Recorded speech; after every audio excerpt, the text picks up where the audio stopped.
Tensions au sommet. Des dizaines de républicains défient ouvertement Donald Trump au Congrès américain. C'est le titre choc qui secoue Washington en ce moment. Une scène qui aurait semblé impensable il y a encore quelques mois.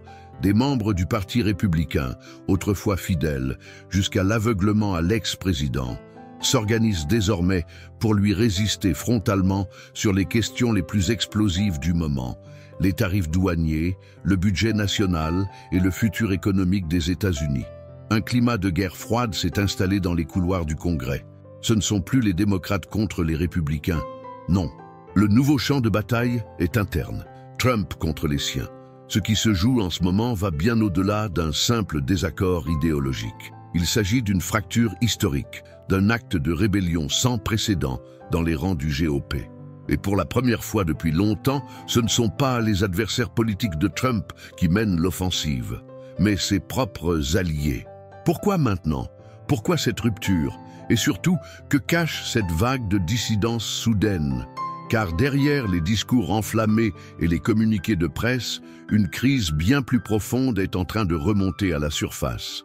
Les tensions autour du budget fédéral ne sont que la partie visible de l'iceberg. À huis clos, plusieurs élus dénoncent les méthodes autoritaires de Trump, son obsession pour les représailles économiques et son refus de négocier avec les modérés du parti. L'administration veut imposer une série de hausses tarifaires et des coupes budgétaires radicales.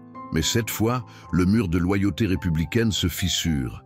Et ce n'est pas une rumeur isolée. Une véritable coalition de frondeurs se forme. Des représentants influents comme Chip Roy ou Thomas Massie demandent des comptes. Ils refusent de suivre aveuglément les décisions d'un homme qu'ils accusent, à voix de moins en moins basse, de mettre en péril l'équilibre fiscal du pays pour satisfaire des intérêts politiques personnels. À l'intérieur du Congrès, l'ambiance est électrique. Mike Johnson, actuel président de la Chambre des représentants, est pris dans une tempête politique qui menace de l'emporter. Pris en étau entre la loyauté à Trump et les appels à la raison d'un parti divisé, il tente tant bien que mal de maintenir une façade d'unité. Mais l'unité n'est plus qu'un mot. En coulisses, les coups bas, les manœuvres d'influence, les menaces voilées s'enchaînent.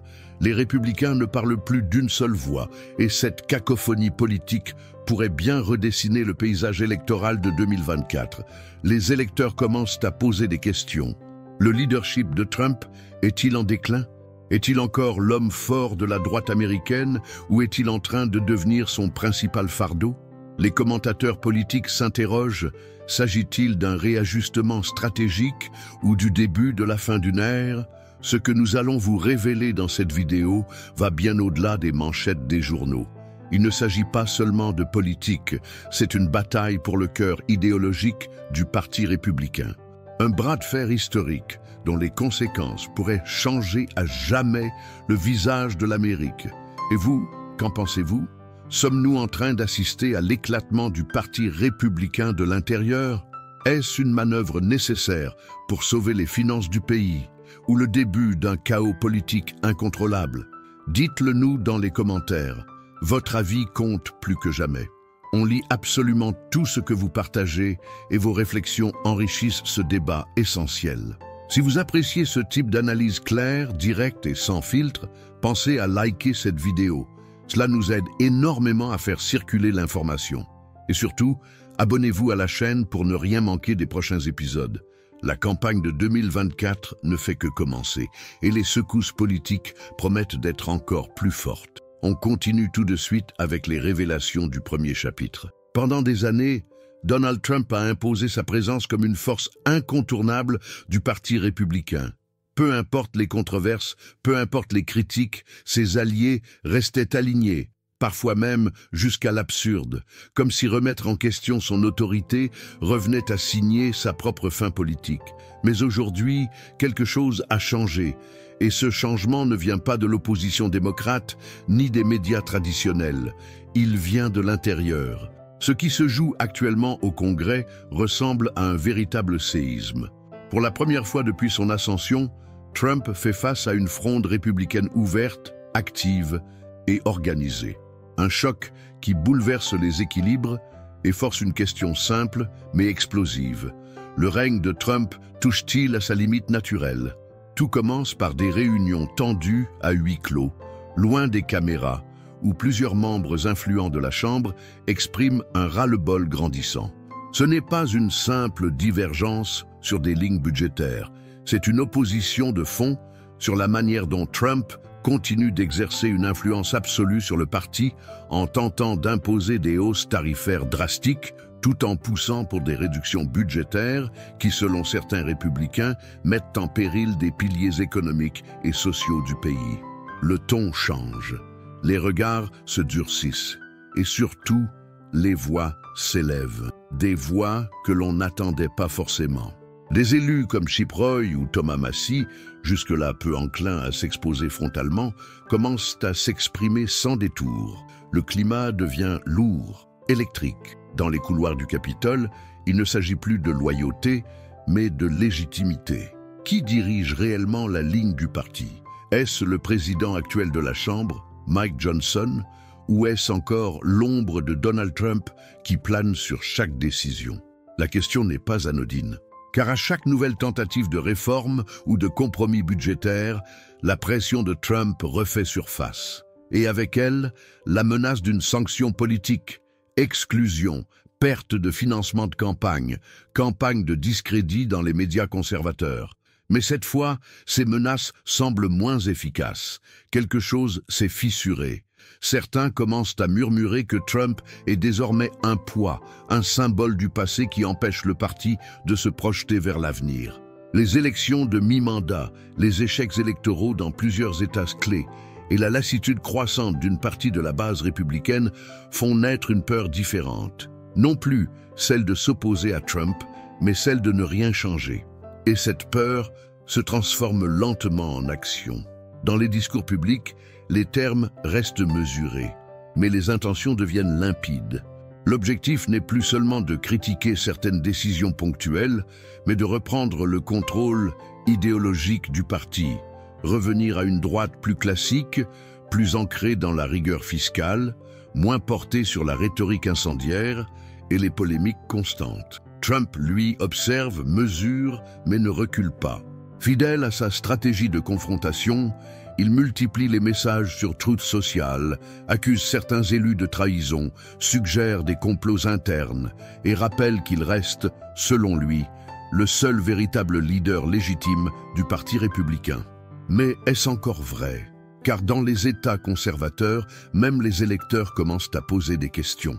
L'inflation, la dette, les blocages législatifs, tous ces sujets pèsent lourdement dans l'opinion publique. Et quand ils voient leurs représentants critiquer Trump, certains ne réagissent plus avec colère, mais avec intérêt, voire soulagement. Un électeur du Texas, interrogé récemment, déclarait « J'ai voté Trump, mais aujourd'hui, j'écoute aussi ceux qui veulent un autre chemin. Peut-être que c'est le moment. » C'est peut-être ça le vrai choc, pas seulement que des républicains osent défier Trump, mais que la base commence à les écouter.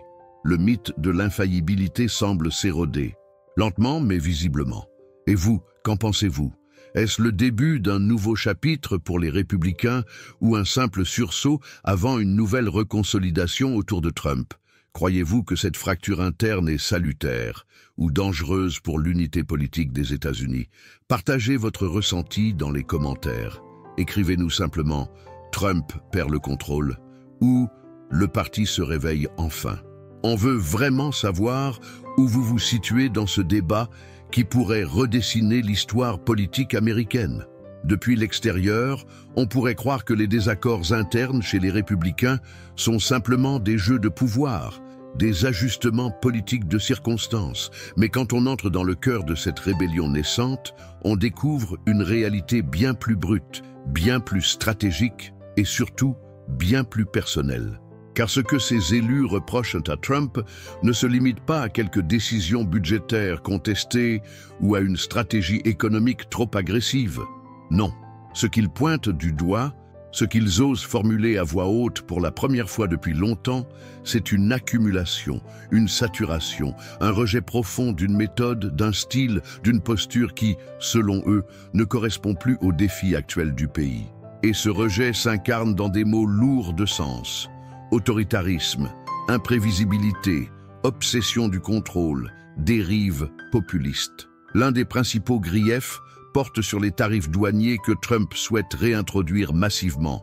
Pour lui, il s'agit de restaurer la grandeur économique de l'Amérique en favorisant l'industrie nationale face à la concurrence étrangère. Mais pour une frange importante du Parti républicain, cette approche est non seulement datée, mais contre-productive. Des élus dénoncent des mesures qui pénaliseraient directement les petites entreprises, les agriculteurs, les distributeurs locaux. Le coût pour les consommateurs augmenterait, les tensions commerciales avec les alliés se raviveraient et l'économie risquerait de replonger dans une spirale inflationniste. Certains chiffres avancés en coulisses parlent de hausses de prix sur des produits essentiels pouvant aller jusqu'à 20%. Ce n'est plus un débat idéologique, c'est une réalité qui frapperait le portefeuille des électeurs eux-mêmes. Mais le malaise va encore plus loin. Plusieurs élus estiment que Trump n'écoute plus personne, qu'il fonctionne en circuit fermé, entouré d'un cercle restreint de fidèles qui valideraient toutes ses décisions, même les plus risquées, sans réel débat. Ils dénoncent une sorte de verticalité autoritaire incompatible avec le fonctionnement d'un parti républicain censé valoriser la responsabilité, le dialogue, l'équilibre institutionnel. Il y a ce sentiment que toute tentative de discussion est perçue comme une trahison, que tout désaccord est immédiatement puni par une mise à l'écart. Pour un parti qui s'est toujours revendiqué comme défenseur des libertés et des équilibres du pouvoir, la contradiction est difficile à digérer. Et puis, il y a l'enjeu budgétaire au cœur de cette fracture. Les coupes proposées par Trump dans certains programmes fédéraux sont jugées excessives, voire brutales. Des domaines comme la santé publique, l'éducation ou la protection sociale seraient fortement impactés. Et ce sont précisément ces domaines que certains élus républicains veulent protéger, car ils savent qu'une grande partie de leur base en dépend. Ils redoutent que ces décisions n'entraînent une perte de soutien électoral massive dans des États clés. Derrière les chiffres, il y a des familles, des travailleurs, des retraités. Et c'est cette réalité que beaucoup de républicains refusent désormais d'ignorer. Ce qui est frappant, c'est que cette prise de distance avec Trump ne vient pas de l'aile modérée du parti. Elle vient aussi de ceux qu'on considérait jusqu'à récemment comme des alliés naturels du Trumpisme. Ils expriment une lassitude grandissante face à ce qu'ils appellent la politique du chaos. Une politique fondée sur la confrontation permanente, l'intimidation, la mise en scène. Et cette fois, ce n'est pas le Parti démocrate qui accuse Trump d'être une menace pour la démocratie. Ce sont des républicains au sein même du Congrès. La tension monte d'un cran à chaque session parlementaire. Des discussions deviennent houleuses. Des réunions internes virent à l'affrontement verbal. Les alliances se redéfinissent. Des groupes se forment en silence. Des pactes se nouent, loin des projecteurs. Et derrière cette dynamique, une peur collective, celle que Trump mène le parti droit dans le mur lors des élections de 2024. Pour beaucoup, il ne s'agit plus de choisir entre loyauté et trahison, mais entre survie politique et effondrement total. Dans certains États, des candidats républicains aux élections locales prennent même leur distance publiquement avec Trump, refusant d'associer leur image à la sienne. C'est une première depuis 2016. Et cette désolidarisation progressive crée un effet domino. Plus les figures locales s'autonomisent, plus les élus nationaux sentent qu'ils ont la légitimité pour parler. Pour certains observateurs, ce processus ressemble à un désenvoûtement. Comme si l'aura de Trump s'étiolait lentement, emporté par ses propres excès, par son refus de changer, par son incapacité à rassembler au-delà de son noyau dur. Il ne s'agit pas d'un coup d'État interne, mais d'un changement d'air. Une transition encore fragile, hésitante, mais qui pourrait bien s'accélérer dans les semaines à venir. Car une question reste en suspens. Jusqu'où iront ces républicains contestataires? Ont-ils réellement la force de proposer une alternative cohérente? Ou sont-ils condamnés à se heurter à la machine Trump, toujours puissante, toujours redoutable? Et vous, comment percevez-vous cette rébellion interne? Est-ce enfin le signal que le Parti républicain cherche une nouvelle direction? Ou bien pensez-vous que Trump reviendra plus fort encore en balayant tous ceux qui doutent de lui?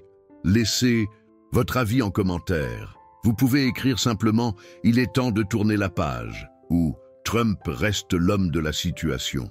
On veut vraiment connaître votre position. Votre voix compte. Depuis son arrivée à la tête de la Chambre des représentants, Mike Johnson a été perçu par beaucoup comme un homme discret, mais méthodique. Pourtant, aujourd'hui, il est au centre d'une tempête politique qui menace de l'engloutir. Placé dans une position quasi impossible, il se retrouve entre le marteau Trump et l'enclume du Congrès, pris dans un tir croisé où chaque geste, chaque mot, chaque silence est disséqué. Son rôle, autrefois secondaire dans la grande architecture trumpienne, est devenu pivotal, presque tragique, parce qu'il incarne malgré lui la tension qui ronge le Parti républicain, celle entre fidélité et responsabilité. Dès le début de cette crise budgétaire et tarifaire, Johnson a tenté de jouer le médiateur. Il a organisé des réunions en coulisses, proposé des ajustements, tenté de calmer les esprits. Mais la réalité est brutale. Il n'a plus la marge de manœuvre. Dès qu'il s'éloigne trop des directives trumpistes, il est rappelé à l'ordre. Et lorsqu'il cède, il perd la confiance d'une partie de ses collègues qui le perçoivent désormais comme un instrument du chaos plus que comme un leader légitime. Johnson est donc devenu une sorte de figure figée, incapable de manœuvrer sans provoquer une déflagration. Ses critiques les plus virulentes viennent même de son propre camp. On lui reproche son immobilisme, son incapacité à dire non à Trump, mais aussi son manque de clarté stratégique. On l'accuse de naviguer à vue, de céder aux pressions de la Maison-Blanche sans poser de limites. Certains élus vont jusqu'à l'accuser de trahir l'esprit du Congrès, d'avoir troqué le rôle de président de la Chambre pour celui de messager du Trumpisme. Et pourtant, Johnson n'est pas un novice.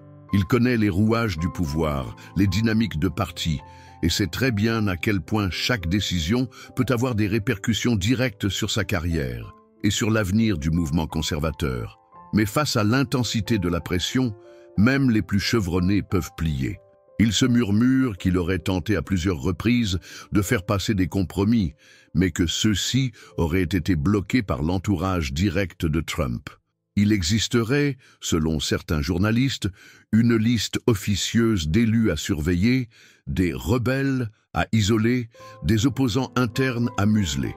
Si cette liste existe réellement, alors Johnson joue un double jeu, apaisé d'un côté, réprimé de l'autre. Un équilibre instable, dangereux, presque intenable. Ce dilemme, il ne le vit pas seul. Il résonne dans tous les recoins du Capitole et il place le Parti républicain face à une question vertigineuse. Un leader qui ne peut rien décider, est-il encore un leader? Car si Mike Johnson n'a plus la capacité de faire le pont entre les différentes sensibilités de son camp, alors la fracture est déjà là et chaque jour qui passe renforce ce constat. Et vous, pensez-vous que Johnson est un simple relais de Trump ou un homme dépassé par sa fonction?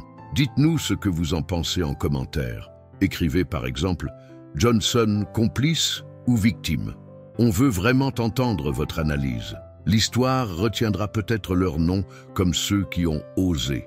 Des républicains qui, au lieu de plier face à la machine Trump, ont décidé de résister. Ils ne sont pas si nombreux, mais leur voix porte et leur attitude en dit long sur la mutation qui agite le cœur du GOP. Qui sont-ils? Que veulent-ils? Et pourquoi maintenant? Ils viennent de différents horizons, Texas, Kentucky, Floride, Ohio. Certains sont issus de bastions très conservateurs, d'autres ont été élus sur des lignes plus modérées. Mais tous partagent une conviction commune. L'ère Trump ne peut plus durer sans conséquences graves. Parmi eux, Chip Roy, avec son franc-parler devenu emblématique, parle de prise d'otage idéologique. Thomas Massie, lui, met en garde contre la tentation de la dérive autoritaire. D'autres sont moins connus du grand public, mais commencent à se faire entendre. Des jeunes visages, des figures montantes qui construisent, petit à petit, un contre-discours au sein même de leur camp. Leur prise de position est tout sauf facile. Ils reçoivent des menaces, des critiques, sont accusés de trahison par les médias trumpistes, mais ils tiennent bon. Pourquoi? Parce qu'ils sentent que le vent tourne, que le soutien à Trump n'est plus aussi monolithique, que l'opinion publique devient plus critique, plus nuancée. Et dans cette brèche, ils s'engouffrent avec l'audace de ceux qui savent qu'ils jouent gros. Ils ne proposent pas encore un leader de remplacement, pas de figure charismatique unique, mais un changement de ton, un retour aux valeurs fondatrices du Parti républicain, conservatisme fiscal, ordre constitutionnel, équilibre des pouvoirs. Ce qu'ils refusent, c'est la personnalisation excessive du pouvoir, les jeux de télé-réalité politique, la logique du « avec moi ou contre moi » imposée par Trump depuis presque une décennie. Et malgré les risques, leur mouvement prend forme. Des think tanks conservateurs commencent à leur tendre la main. Des éditorialistes de droite modérée publient des tribunes en leur faveur. Et surtout, une partie de la base commence à les écouter. De simples citoyens qui n'osent pas toujours s'exprimer publiquement, mais qui murmurent dans les sondages et dans les urnes leur fatigue d'un Trumpisme sans fin. Vous les connaissiez? Vous les soutenez ou vous les redoutez? Dites-le nous, commentez. Je soutiens la nouvelle génération. Ou Trump reste mon choix. Chaque avis compte et on les lit tous. À chaque contestation, Donald Trump a une réponse. Et face à cette montée de contestation interne, sa réaction ne s'est pas fait attendre. Fidèle à son style, il choisit l'attaque frontale, la dénonciation, l'exposition publique. Il poste, il menace, il nomme. Pour lui, pas de place pour le doute. Ceux qui s'écartent sont des faibles, des traîtres ou des imbéciles manipulés par l'establishment. Mais derrière cette façade agressive, certains analystes commencent à se poser une question troublante. Et si cette réaction trahissait, non pas une force, mais une peur? Trump sait que son pouvoir repose sur l'image. L'image d'un homme fort, d'un chef incontesté, d'un moteur politique inarrêtable. Voir son autorité remise en cause publiquement, même timidement, est donc une menace existentielle pour son récit personnel. C'est pour cela qu'il ne peut pas laisser passer la moindre dissidence. Chaque voix critique est un danger, chaque élu rebelle un symbole de déclin. Sa stratégie? Étouffer le feu avant qu'il ne se propage, cibler, isoler, ridiculiser, et toujours jouer sur la peur. Peur d'être attaqué, peur de perdre les financements, peur d'être cancelled. Mais en agissant ainsi, il révèle une chose que beaucoup n'avaient jamais perçue. Trump aussi peut être déstabilisé. Sa communication devient plus désorganisée, ses attaques plus fréquentes, parfois incohérentes. Il s'acharne sur certains noms, répète les mêmes accusations, tente de rallier sa base autour de vieux slogans. Cela fonctionne encore, mais cela semble fonctionner moins qu'avant. Ses adversaires internes commencent à lui résister. Ils ne reculent plus. Ils répondent, parfois même avec humour, avec intelligence, avec calme. Et cela, Trump ne sait pas toujours le gérer. La grande question, désormais, est la suivante. Cette contre-attaque est-elle maîtrisée ou désespérée? Est-ce une stratégie de reprise en main ou un aveu que le contrôle commence à lui échapper? Et vous, voyez-vous encore Trump comme le maître du jeu? Ou pensez-vous qu'il commence à perdre pied? Écrivez dans les commentaires « Trump en force » ou « Trump en recul ». Votre point de vue alimente le débat, à peu muté. L'ancien parti de Reagan, de la rigueur budgétaire et du discours institutionnel, a été progressivement absorbé par un style populiste, conflictuel, presque tribal. Cette transformation a longtemps été acceptée parce qu'elle apportait des victoires, des foules, une énergie électorale nouvelle. Mais aujourd'hui, les effets secondaires de cette mutation commencent à faire surface. Le prix à payer devient plus visible. Et certains, à l'intérieur même du parti, ne veulent plus le payer. Des fractures apparaissent sur plusieurs lignes, générationnelles, géographiques, culturelles. Les jeunes élus, souvent plus connectés aux préoccupations sociétales modernes, se sentent déconnectés d'un discours trumpiste figé dans les années 2016. Dans les banlieues, les électeurs républicains plus éduqués et modérés s'éloignent d'un parti qu'ils estiment devenu imprévisible. Même dans les zones rurales, fiefs traditionnels du trumpisme, des voix s'élèvent pour réclamer plus de cohérence, plus de propositions concrètes, moins de théâtre. La question migratoire, la dette, le rôle des États-Unis sur la scène mondiale. Sur tous ces sujets, la cacophonie règne. Il n'existe plus de ligne claire. Chaque faction veut imposer sa vision.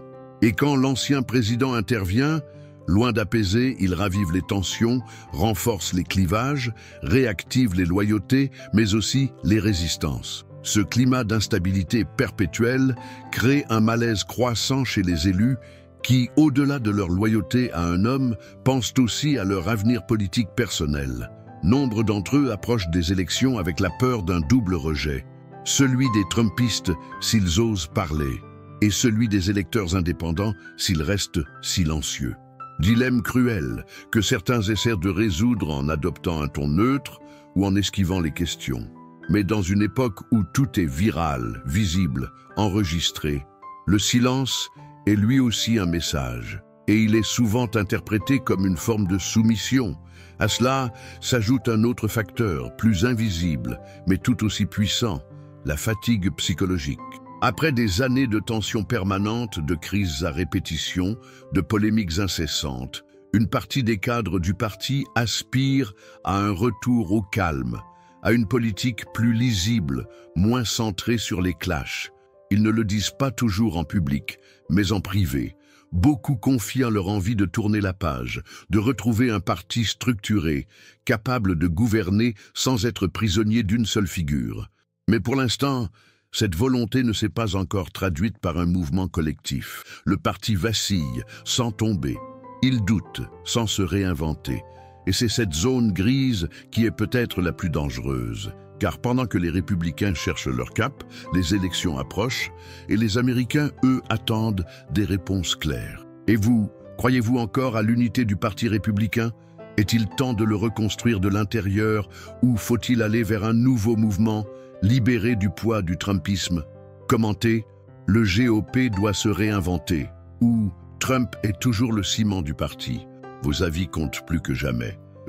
C'est la question centrale, celle que tout le monde évite de poser frontalement mais qui hante chaque réunion politique, chaque plateau télé, chaque stratégie de campagne. Cette crise interne peut-elle coûter la présidence au Parti républicain? Sur le papier, Donald Trump reste un favori. Sa base est mobilisée. Son nom seul déclenche une réaction puissante, qu'elle soit positive ou négative. Il connaît les codes, les leviers, les failles du système politique américain, comme peu d'autres. Et pourtant, jamais sa position n'a semblé aussi vulnérable, car cette fois, l'ennemi n'est pas externe. Il n'est pas démocrate, il est chez lui, dans son propre camp. Et ça, Trump ne l'a jamais vraiment affronté. Si la fracture actuelle se confirme, elle pourrait provoquer un éclatement de l'électorat conservateur en 3 blocs. Les fidèles indéfectibles de Trump, les républicains traditionnels qui veulent un autre candidat et les indépendants déçus, tentés de s'abstenir ou de voter ailleurs. Dans une élection où chaque État pivot compte, où quelques milliers de voix peuvent tout changer, ce type de division est une bombe à retardement. D'autant plus que chez les démocrates, malgré leurs propres tensions, la ligne reste plus cohérente. Biden ou tout autre candidat qu'ils choisiront bénéficiera sans doute d'un soutien plus discipliné, plus homogène. Le contraste pourrait être fatal aux républicains s'ils donnent l'image d'un camp divisé, désorganisé, tiraillé par des luttes d'ego plutôt que par une vision claire pour le pays. Les sondages récents commencent déjà à refléter cette incertitude. Dans certains États clés, Trump perd du terrain face à des adversaires qu'il dominait largement il y a 1 an. L'opinion publique n'a pas totalement tourné le dos à Trump, mais elle semble chercher une alternative républicaine crédible, quelqu'un capable de porter les valeurs conservatrices sans les drames quotidiens. Et cette recherche pourrait déboucher sur une primaire houleuse, un affrontement interne qui marquerait un tournant historique. Imaginez une scène où, pour la première fois depuis 2016, un candidat républicain ose débattre Trump sur une même scène, en direct, sans craindre les foudres du clan. Cette image seule pourrait changer la dynamique électorale. Mais tout dépendra de la capacité du parti à gérer cette crise avec intelligence, à proposer une vision unifiée, même dans la diversité, à reconnaître que l'époque a changé, que les slogans ne suffisent plus, que l'Amérique post-Covid, post-récession, post-janvier 6 attend autre chose qu'un spectacle permanent. Ce que nous vivons aujourd'hui, ce n'est pas seulement une lutte pour un siège présidentiel. C'est une bataille pour l'âme d'un parti, pour son avenir à long terme, pour sa capacité à redevenir un acteur crédible, respecté et cohérent dans la politique américaine. Et vous, qui voyez-vous en 2024 ? Trump est-il encore le seul capable de battre les démocrates? Ou faut-il miser sur un nouveau visage, une nouvelle stratégie? Commentez avec Trump 2024 sans doute, ou place à une nouvelle génération. On veut vraiment savoir ce que vous en pensez. Si vous êtes arrivé jusqu'ici, c'est que ce sujet vous a vraiment interpellé. Et nous, on veut savoir ce que vous en avez pensé. Alors, prenez un instant pour nous le dire en commentaire. Votre avis est essentiel pour nourrir ce débat et faire vivre cette communauté engagée. N'oubliez pas de vous abonner à la chaîne pour ne manquer aucune analyse, aucun dossier exclusif et rester informé en priorité de tout ce qui se passe sur la scène politique américaine et internationale. Un petit like, c'est un geste simple, mais c'est ce qui permet à notre contenu d'être vu par plus de monde. C'est votre façon de soutenir cette mission d'information claire, directe et indépendante. Et bien sûr, ne partez pas tout de suite. Le prochain épisode est déjà prêt, disponible juste ici sur l'écran final. Il complète parfaitement ce que vous venez de voir et pourrait bien vous surprendre encore plus. On se retrouve tout de suite.